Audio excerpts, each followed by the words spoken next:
Hello and welcome back to your own channel Indian Defense Analysis, where we bring to you all the latest development happening in the defense sector.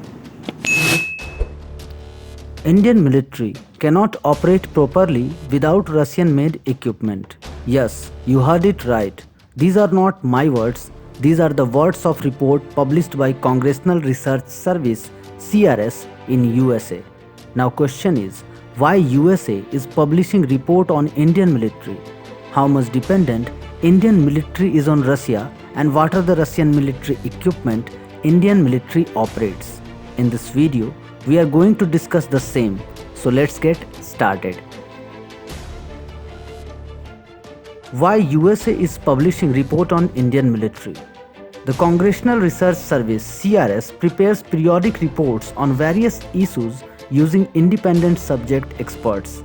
Its reports are not official reports of Congress and are prepared to help lawmakers take informed decisions. Basically, this report is to help Biden administration to take effective decision when dealing with India. As we all know that India is buying S-400 air defense system from Russia, which will start its delivery from 2021 year end. Now USA has to decide on imposing CAATSA on India. CAATSA is countering American adversaries through Sanction Act, under which USA imposes various types of sanctions on its enemy state. How much dependent Indian military is on Russia?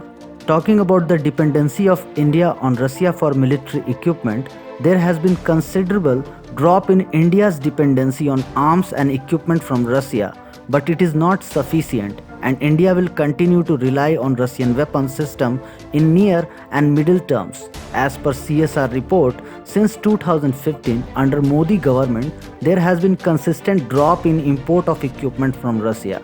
However, India chooses to buy S-400 in 2016 over Americans the Patriot and the THAAD system, which lacks the claimed range and versatility over Russian equipment. India in late 2019 submitted $800 million towards full payment of $5.4 billion contract for S-400 system. It also entered a new $3.1 billion contract for indigenous production of 464 Russian-designed T-90S tanks. The CSR report said that since 2010, Russia has been the source of nearly 62% of all Indian arms imports, and India has been the largest Russian arms importer, accounting for nearly 32% of all Russian arms export, according to CPRI data. Between 2016 and 2020, India accounted for nearly 23% of Russia's total arms export, and Russia accounted for roughly 49% of Indian imports. What are the Russian military equipment Indian military operates? Talking about the military equipment, Indian Navy, Army and Air Force operates different made in Russia military equipment, from small arms, missiles to fighter aircraft, submarines, main battle tank. India operates a wide range of Russian equipment.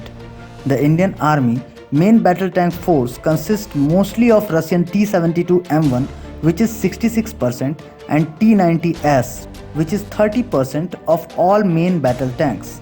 Indian Navy sole operational aircraft carrier ISC Vikram Aditya is a refurbished Soviet-era ship, and its entire complement of fighters and ground attack aircraft are Russian-made or produced in India on license. The Indian Navy's fighter fleet comprises 43 MiG-29Ks. 4 out of Navy 10 guided missile destroyers are Russian Kashin class, and 6 out of 17 frigates are Russian Talwar class. The Navy's sole nuclear power submarine is on lease from Russia, and 8 out of 14 other submarines are Russian origin Kilo class. The Indian Air Force has 667 fighter planes, out of which 71% is Russian origin, which includes 39% Sukhoi 30s, 22% MiG-21S, 9% MiG-29S. All 6 of the service air tankers are Russian-made Ilyushin 78S.